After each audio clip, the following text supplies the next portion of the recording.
Eu sou Eduardo Becker, eu sou arquiteto titular do Ateliê de Iluminação e é um escritório que só faz projetos de iluminação. E nós vamos falar sobre iluminação para salas e cozinhas. Vamos começar conversando assim sobre aspectos gerais da luz, assim, como é que surgiu, como evoluiu, como nós chegamos até aqui, né? Bom, o primeiro salto da obviedade foi a invenção ou o domínio do fogo, né? Que começou a trazer a iluminação para dentro das cavernas, aí veio evoluindo. Lá pela Idade Média, os castelos eram iluminados com tochas, depois com velas, depois começou a se usar óleos de animais, aí começou a evoluir até chegar na luz elétrica, onde o Thomas Edison é o grande cara. Se não fosse por ele, eu não estaria aqui conversando com vocês hoje. Então, isso é bem importante. A criação da luz elétrica e a criação da lâmpada, a tradicional incandescente, ela tem quase 100 anos que isso aconteceu. Então, a gente tem uma cultura dessa lâmpada por muito tempo. Quase 50, 60 anos depois, foram surgir as fluorescentes. E aí começou a se dizer que tinha luz quente e luz fria. Na realidade, essa questão da luz fria é uma mentira dita muitas vezes que se tornou verdade. Isso tem uma relação com reprodução de cor, de como tu percebe as coisas. Depois vieram as halógenas, as par 30, par 20, as dicróicas, né? Foi um super sucesso nos anos 90, no começo do século. Muitas pessoas usaram muito em casa, mas elas eram muito quentes. E a gente veio evoluindo até o LED, né? Que é uma realidade que praticamente está dominando o mundo e vem substituindo todas as tecnologias. Bom, o que eu faço com tudo isso agora? A primeira coisa que é importante é que qualquer lâmpada pode ser usada. Ela é uma ferramenta. Vamos analisar a iluminação por um aspecto mais simples, assim. O que eu vou usar? Tá. O que a gente vai usar? Bom, eu quero usar halógeno, eu quero usar incandescente. Bom, as incandescentes vão parar de ser fabricadas porque ela gasta muita energia para gerar pouca luz. Então a nossa realidade hoje é usar LED.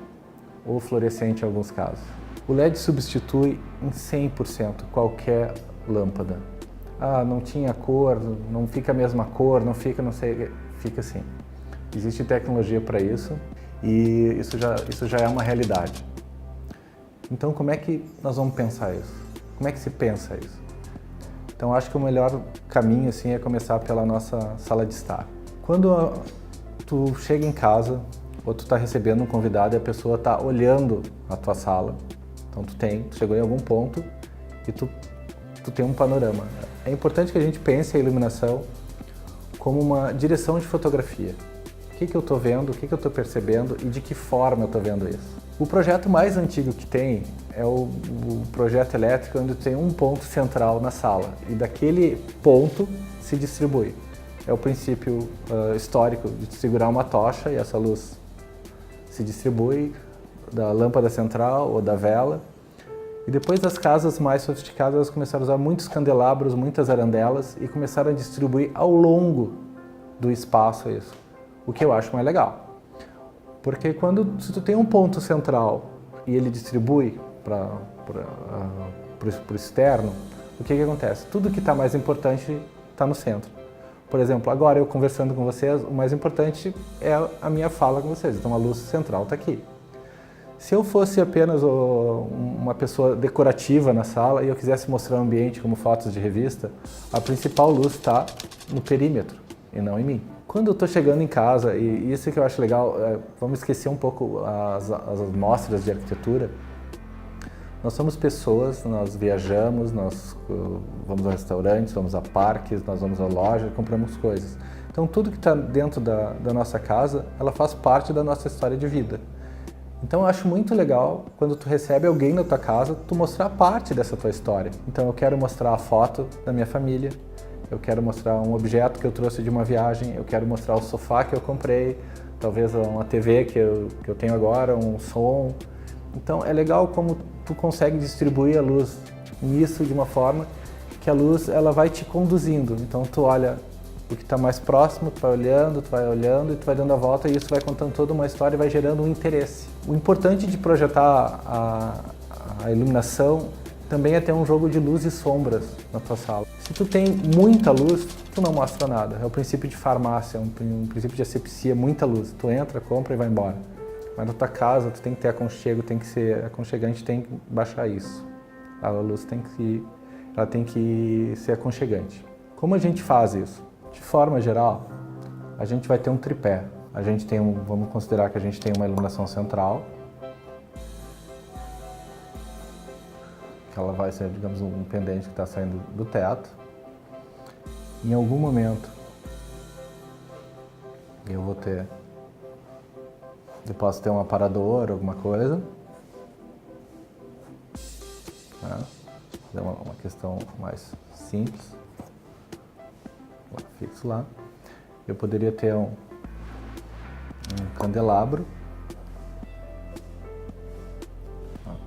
uma certa vela, uma iluminação, por exemplo, antiga. E eu ainda poderia ter, em algum momento, um quadro. O quadro é interessante porque muitas vezes ele funciona como um grande rebatedor. E digamos que eu tenho uma iluminação para ele aqui. De forma geral, eu vou ter isso mais escuro. Vou marcar essas arestas aqui para ter uma percepção melhor.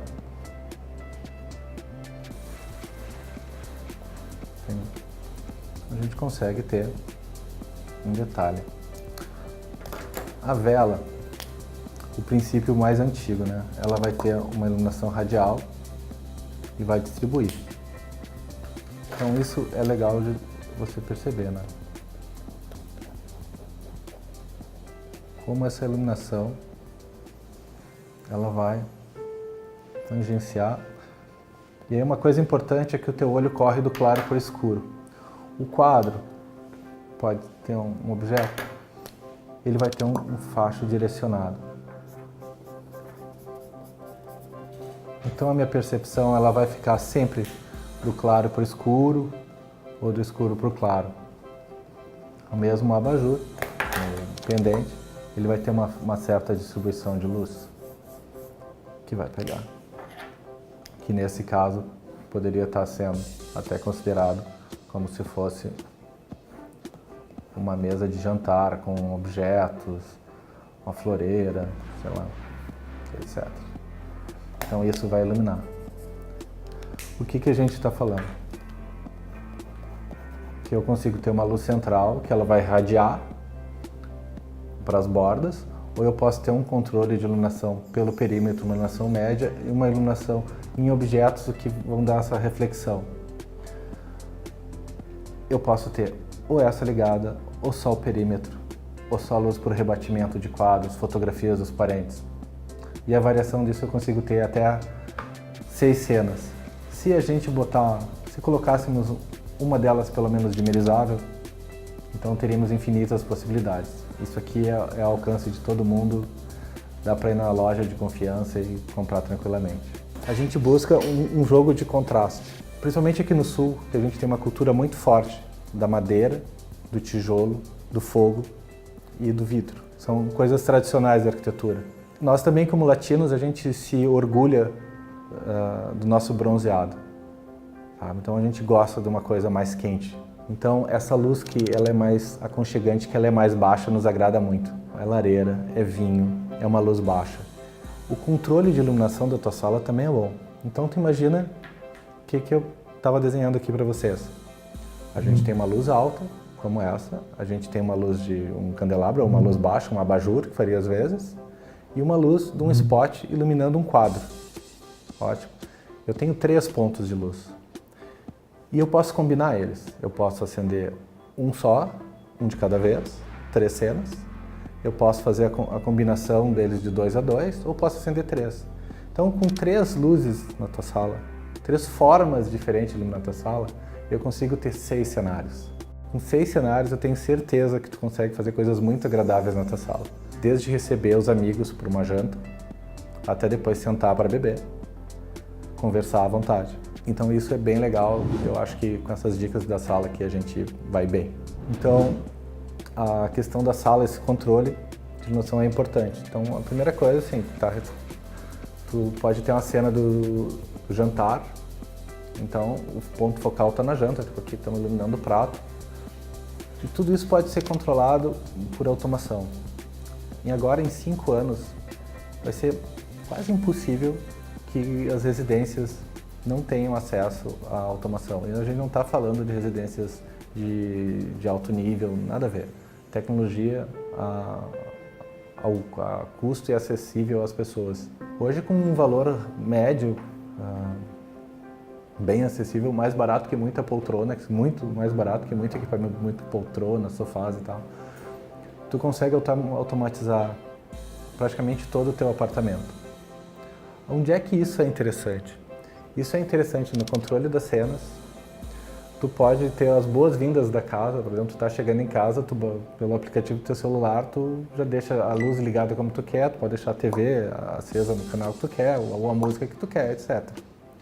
Então essa tecnologia, ela tá muito aqui. Já existem dispositivos no mercado, por exemplo, da Amazon, que tu consegue comprar, tu fala com a Alexa, né? A Amazon Echo, tu fala, tu pede, Alexa, dimeriza a luz, troca a temperatura de cor. Algumas lâmpadas, elas trocam a temperatura de cor. Isso é uma coisa muito legal e é acessível, pode ir comprar na loja.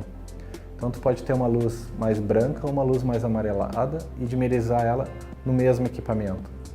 Muito bom, muito prático, muito legal. Isso a gente estava falando há pouco de ter 6 cenas na sala. Então a gente tem 6 cenas na sala e tu tem a luz central que tu pode mudar a temperatura de cor. Bom, aí a gente tem 100, tem 1000 cenas na sala. A integração, os apartamentos modernos, eles têm a sua sala praticamente integrada com a cozinha. As cozinhas gourmets, todo mundo assiste programas de culinária, seja para food trucks, coisas na rua, ou cozinhas bacanas para fazer em casa, fazer o jantar. Pô, como é que eu faço isso? Como é que funciona uma cozinha gourmet? Como é que eu transformo a minha cozinha numa cozinha gourmet no ponto da iluminação? Na realidade é relativamente simples isso. O que tu precisa? Se a tua cozinha é gourmet, ela é uma cozinha técnica. Então o que nós estamos falando? Então a gente precisa ter uma boa iluminação e não uma iluminação cênica com pontinhos e tal. A gente tem uma iluminação ampla de forma que ela cubra toda a área de trabalho, até por questões de acidente, de tu poder se cortar ou até de tu perceber no alimento se ele está legal, se não está legal, se tem que tirar algum machucado de uma fruta, eventualmente limpar uma verdura, etc. Então a luz, ela é uma luz mais de trabalho, uma luz mais forte. Exatamente como isso? Eu diria que a cozinha, ela é isenta de sombra, para te trabalhar. E eu acho que isso dá um aspecto muito bacana, porque muitos restaurantes que tu tá num ambiente que ele é mais escuro e tu consegue perceber a cozinha como um aquário. E é legal. Isso tu pode ter na tua casa. Então, tu pode deixar dentro desses cenários, tu pode deixar a luz bem baixa aqui e a cozinha está funcionando com uma luz bem forte, onde tu vê tua amiga tá cozinhando, estão tomando uma bebida, tu tá na volta. Então, a luz ela está conduzindo o que está acontecendo dentro da casa. O momento mais importante está na cozinha. Depois que passou essa parte da cozinha e tu voltou para a mesa de jantar ou para jantar na sala, tu deixa uma mínima luz na cozinha, nesse objeto, nesse negócio, vai ficar lindo, vai ficar fantástico, vai ficar como um super hotel, então vai ficar muito bom. O que eu não aconselharia de iluminação de cozinha? Assim? Uma luz muito amarelada na cozinha. Eu acho que as pessoas já ouviram falar ou comentaram sobre índice de reprodução de cores. As halógenas são 100%. Não, isso não é bem verdade, não é por aí. Não quero explicar uma coisa que é extremamente técnica para não ser chato. Mas o princípio é muito simples. Se a luz é mais amarelada e tu bota num papel branco, esse papel fica mais amarelado. Então o índice de reprodução de cor não está tão certo. Então uma luz branca, neutra, ela tem uma tendência a mostrar que o vermelho ele é bem vermelho, que o verde é bem verde, que o azul é bem azul. É esse o objetivo. Bom, então eu vou comprar um LED. Sim, os LEDs são muito bons. Só que como o LED ele tem de todos, até com o advento de alguns lugares onde são fabricados de não ter o controle de qualidade, a gente tem que procurar um LED que tenha um índice de reprodução de cor acima de 90%. Isso vem escrito na embalagem, bem simples e tal. Com isso a gente consegue perceber se a carne é legal, se a alface está legal. O prato vai ficar muito mais bonito, porque aquela questão da cor, de como tu fez, desde a lasanha, do churrasco, uma salada de frutas, as cores vão vibrar e vão ficar legal. Tu vai ter uma cozinha muito, muito agradável. Como é que eu faço para usar esse conteúdo se eu estou me mudando amanhã ou daqui a uma semana para um apartamento novo? Eu acho muito importante tu ter noção das cores que tu vai aplicar nesse apartamento. Esse é o princípio, tá? A iluminação ela não é uma receita de bolo, então para o mesmo prédio, com todos os apartamentos com as mesmas medidas, a mesma luminária não vai servir para todos os apartamentos. Muito se fala em índices, né? Tem 500 lux, 100 lux, 200 lux. Isso é um norte, isso é uma medida. Isso é o que tu mede, não é o que tu percebe. O mais importante é o que tu percebe. Então, se tu tem um fundo muito escuro, tu vou pintar minhas paredes, como aqui, por exemplo. As paredes desse ambiente são um cinza grafite. É um fundo escuro. Então, eu tenho que ter um índice de luz maior para que isso seja percebido dessa forma. Se as paredes fossem brancas, eu poderia ter menos luz e mesmo assim seria percebido como um ambiente mais claro. Então, depende do que tu quer. Então, isso é uma questão muito importante. Qual é o meu objetivo de cena lá? Eu quero ter objetos em destaque, eu quero ter as paredes mais brancas, e aí tu tranquilamente pode ir numa loja de confiança ou procurar um arquiteto e explicar o teu conceito e ele vai entender e tu vai conseguir. Tudo que eu falei aqui hoje, tu consegue comprar numa loja. O importante é só dizer exatamente o que tu quer e ser orientado por um profissional. Acho que isso é bem legal e vai dar... E é por aí.